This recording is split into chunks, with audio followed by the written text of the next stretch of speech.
Good morning, class. Beta, as we are discussing our dividend policy chapter and we have covered factors affecting dividend in the organization as well as we have discussed meaning और हमने जो dividend के बारे में पढ़ा था इसके अलावा प्लस बेटा उसमें एक टॉपिक है जो आपको मैंने स्लाइड शेयर की हैं, उसमें एक टॉपिक है आपका फॉर्म्स ऑफ डिविडेंड। तो जो फॉर्म्स ऑफ डिविडेंड है बेटा that you will study yourself कि किस किस टाइप का डिविडेंड होता है एक ऑर्गेनाइजेशन के अंदर, वो आप खुद से पढ़ेंगे बेटा। जो अब मैं नेक्स्ट पार्ट जो है आपका मैं जो स्टार्ट करा रही हूँ that is your numerical portion in which you have to study models और approaches of dividend policy, models और अप्रोचेस ऑफ डिविडेंड पॉलिसी। ठीक है, तो डिविडेंड पॉलिसी की कौन कौन सी अप्रोचेस हैं, कौन कौन से मॉडल्स हैं। बेसिकली देयर आर 3 मॉडल्स बेटा, 3 मॉडल्स जो हैं जो आपने पढ़ने हैं, आपकी स्लाइड में भी मेंशन है। First model is your Walter model, Walter model. Second model is your Gordon model, Gordon model. And third is MM model. MM model बेटा इसका अलग है, मोदी गिलानी मिलर है MM की फुल फॉर्म। इसका MM अप्रोच या MM model अलग है और जबकि जो हमने कैपिटल स्ट्रक्चर में पढ़ा था उसका MM मॉडल अलग है। तो दोनों में आपने कंफ्यूज नहीं होना है। There are 3 models, Walter model, Gordon model and MM model. बेटा जो हमारे पहले 2 मॉडल है ना, Walter model and Gordon model, we use to call them theory of relevance. इनको हम थ्योरी ऑफ रेलिवेंस भी कहते हैं, थ्योरी ऑफ रेलिवेंस। ठीक है, और जो MM मॉडल है इसको थ्योरी ऑफ इररेलिवेंस कहा जाता है। ठीक है, तो ये क्या है बेसिकली थ्योरी ऑफ रेलिवेंस क्यों बोला जाता है इन दोनों मॉडल्स को, वॉल्टर एंड गॉर्डन मॉडल को, कि क्योंकि ये मॉडल्स ये कहते हैं कि ऑर्गेनाइजेशन में एक फर्म में डिविडेंड पे करना जरूरी है। बिकॉज डिविडेंड अगर हम पे नहीं करेंगे तो शेयर के प्राइजेस इम्पैक्ट होंगे उससे। तो डिविडेंड का इफेक्ट शेयर के प्राइजेस पर पड़ता है। बेसिकली पहले 2 मॉडल यही बात कहते हैं, तो इसीलिए इनको थ्योरी ऑफ रेलिवेंस कहा गया है कि डिविडेंड इज रेलिवेंट टू पे इन द ऑर्गेनाइजेशन। ठीक है, अब बेटा क्या है, जैसे हम वॉल्टर मॉडल के अगर बारे में पढ़ें तो वॉल्टर मॉडल अगर आपको एक थ्योरी की फॉर्म में क्वेश्चन आ जाए कि what is Walter model, explain Walter model, तो आपने उसमें क्या एक्सप्लेन करना है। सी वॉल्टर मॉडल के बारे में पढ़ रहे हैं। Walter model supports the doctrine that dividend policy is relevant for the value of firm. इसने क्या बोला कि जो डिविडेंड पॉलिसी है वो इंपॉर्टेंट है या रेलिवेंट है for the value of firm, यानी कि फर्म की वैल्यू उससे इम्पैक्ट होती है। अगर हम डिविडेंड पे करेंगे या नहीं पे करेंगे उससे फर्म की वैल्यू पे इम्पैक्ट पड़ता है। अकॉर्डिंग टू वॉल्टर, वॉल्टर क्या है बेटा, वॉल्टर एक पर्सन का नाम है जिसने ये मॉडल दिया है बेसिकली। ऐसे ही गॉर्डन एक पर्सन का नाम है जिसने वो मॉडल दिया है। और MM मॉडल तो आपको पता है Modigliani and Miller approach थी जो आपकी। According to Walter the investment policy of the firm and its dividend policy are interlinked. इन्होंने बोला कि जो फर्म इन्वेस्टमेंट करता है वो और जो फर्म डिविडेंड पे करता है वो दोनों के दोनों आपस में इंटरलिंक्ड है। ओके, तो ये हमें वॉल्टर मॉडल की थ्योरी में लिखना है ये सब चीजें। अब इसने बोला कि there are the main proposition of Walter approach is the relationship between the following 2 factors. अब यहाँ पे मैं 2 फैक्टर्स पढ़ने हैं वॉल्टर मॉडल में और गॉर्डन में, दोनों में पढ़ने हैं ये। अभी मैं आपको बताती हूँ ये चीज है क्या। The return on firm's investment on its internal rate of return is called as R। ये आपकी बेटा R है। अभी मैं आपको एक्सप्लेन करती हूँ व्हाट इज R। और सेकेंड थिंग आपको क्या पढ़नी है, इट्स कॉस्ट ऑफ कैपिटल और required rate of return is KE। तो बेसिकली बेटा आपके पास 2 टर्म्स हैं, एक R है और एक KE है। ठीक है, अब सबसे पहले ये समझते हैं what is R and what is KE। तो सबसे पहले आपको बेटा 3 टाइप के फॉर्म्स होते हैं। There are 3 type of firms. जब भी आप कोई भी मॉडल एक्सप्लेन करने लगेंगे या आप डिविडेंड पॉलिसी के चैप्टर में आपके पास अप्रोचेज या मॉडल्स के नाम से क्वेश्चन आ जाएगा, तो फर्स्ट ऑफ ऑल चाहे आपको कोई भी मॉडल एक्सप्लेन करना है, तीनों मॉडल्स में से कोई भी एक्सप्लेन कर रहे हैं या फिर तीनों के तीनों एक्सप्लेन कर रहे हैं, तो first of all you have to explain 3 type of firms. 3 type of firms are there. पहले फॉर्म होता है बेटा ग्रोथ फॉर्म। पहला फॉर्म होता है हमारा ग्रोथ फॉर्म। ग्रोथ फॉर्म क्या होता है, where R is greater than KE, where R is greater than KE। ठीक है, अभी बताती हूँ R क्या है, KE क्या है। दूसरा होता है नॉर्मल फॉर्म। नॉर्मल फॉर्म वो होता है where R is equal to KE, जहाँ पे R is equal to KE होगा, that is our normal firm. तीसरा फॉर्म है हमारा decline firm. Decline firm FIRM firm where R is less than KE। अब आप ये सोच रहे होंगे कि R क्या है और KE क्या है। R क्या होता है बेटा, it is required rate of return, required rate of return on investment. इसका मतलब क्या है, फर्म कहीं भी अपना जहां भी पैसा इन्वेस्ट कर रहा है वहां से उसको कितनी मिनिमम परसेंटेज ऑफ रिटर्न है जो एक्सपेक्ट कर रहा है कि उतनी तो उसको मिलेगी, that is called as required rate of return. यानी कि फर्म कितना रेट ऑफ रिटर्न चाह रहा है जहां पे वो अपना इन्वेस्टमेंट कर रहा है, जहां पे फर्म ने अपने पैसे लगाए हैं वहां से वो कितनी रिक्वायर्ड रेट ऑफ रिटर्न चाहता है, ठीक है, that is called as R. Okay, next is केई।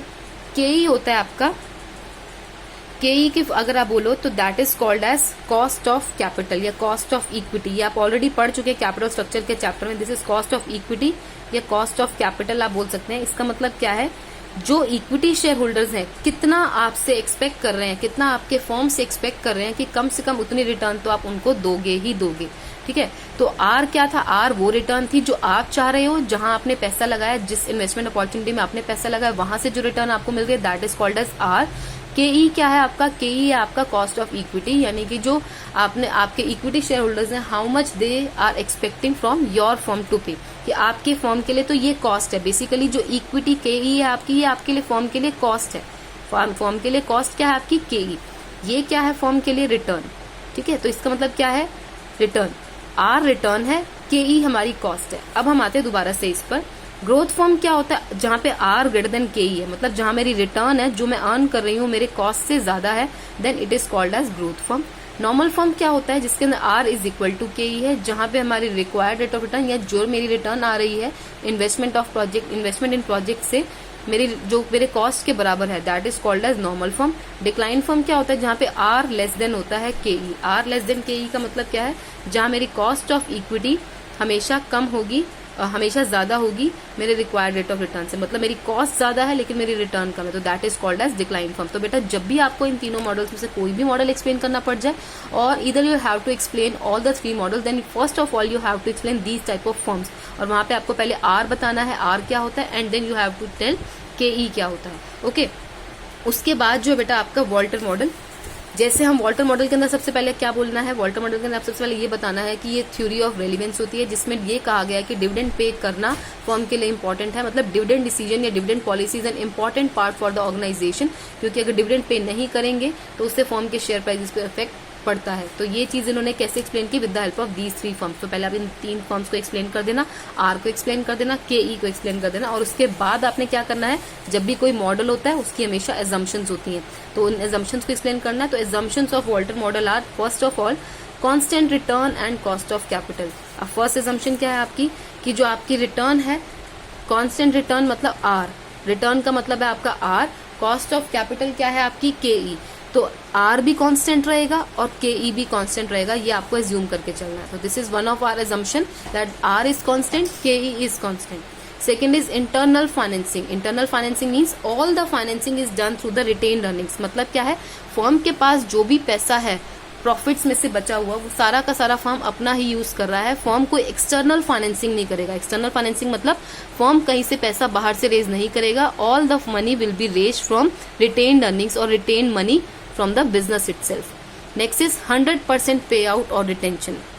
अब क्या है, या तो आप 100% डिविडेंड की फॉर्म में पे कर दोगे, या फिर आप 100% बिजनेस में रिटेन कर लोगे। तो ये आपको एज्यूम करके चलना पड़ेगा कि या तो सारी की सारी अर्निंग्स को आप डिविडेंड की फॉर्म में डिस्ट्रीब्यूट कर दोगे, या फिर सारी की सारी अर्निंग्स को आप बिजनेस में री इन्वेस्ट कर दोगे। Next is constant earning per share and constant dividend per share.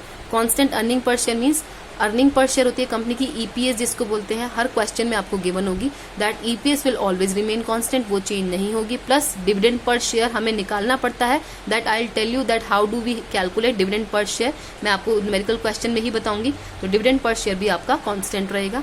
Next is infinite time. Infinite time means form के पास परपेक्चुअल वेरी लॉन्ग टाइम है, इनफाइनाइट टाइम है जो फॉर्म अपना कंटिन्यू करेगा। तो ये बेसिकली क्या है, दीज वर द 5 एजम्पशंस। और बेटा जब भी हमें कोई मॉडल को प्रूव करना होता है या थ्योरी को प्रूव करना होता है, we have to talk about these assumptions also, क्योंकि इन एजम्पशंस के बिना हमारी थ्योरी या मॉडल प्रूव नहीं हो सकता। Okay, now I am coming to the formula of Walter model. See बेटा, this is the formula of our Walter model, जिसके अंदर हमें क्या करना होता है, I'll explain the numerical of this in my next video. पहले आप अपना वॉल्टर मॉडल का फॉर्मूला देख लीजिए। This is P. P refers to market price of a share. आपको क्या करना है, मार्केट प्राइस पर क्या अफेक्ट आता है डिविडेंड पे करने का, ये निकालना है। ठीक है, चाहे आप वॉल्टर मॉडल देखें चाहे आप गॉर्डन मॉडल देखें, दोनों मॉडल्स के अंदर आपको क्या करना है, मार्केट प्राइस के ऊपर जो शेयर का मार्केट प्राइस है हमारा, जो मार्केट में शेयर का प्राइस चल रहा है, उस पर क्या इम्पैक्ट आता है अगर हम डिविडेंड पे करते हैं या नहीं पे करते हैं। और यही चीज हमें न्यूमेरिकल में प्रूव करके दिखानी है। तो P is equal to D plus R upon K E into E minus D, जहाँ पे P का मतलब था market price per share, is equal to D is dividend per share. Dividend per share means एक share पे मैं कितना dividend pay कर रही हूँ, this is called as dividend per share. Next is R, R मैंने भी आपको बताया था that is required rate of return, और ये परसेंटेज के फॉर्म में हर क्वेश्चन में आपको गिवन होगी कि आप जो इन्वेस्टमेंट कर रहे हैं उससे कितना रिटर्न एक्सपेक्ट करते हैं, that is called as R. Next is K E, K E refers to cost of equity. Cost of equity is the cost to the company और cost to the firm. Firm को क्या cost पड़ती है कि आपके equity share holders आपसे कितना expect कर रहे हैं, दैट इज कॉल्ड एज के ई। इसको हम कैपिटलाइजेशन रेट भी बोलते हैं बेटा, कॉस्ट ऑफ इक्विटी कैपिटल भी बोल सकते हैं। ब्रैकेट में ई माइनस डी, ई का मतलब होता है अर्निंग पर शेयर, हर एक शेयर के ऊपर कितनी अर्निंग हो रही है, पर शेयर हमारी कितनी अर्निंग हो रही है, that is called as earning per share. ये क्वेश्चन में आपको गिवन होगी। डी हो सकता है क्वेश्चन में गिवन हो सकता है आपको निकालना पड़ेगा। के ई आपको पता चल गया, तो ये फॉर्मूला है बेटा, this formula you have to learn for calculating the questions based on Walter model. So in my next video I'll cover the numerical part of this Walter model. I'll explain illustration number 1 of the Walter model.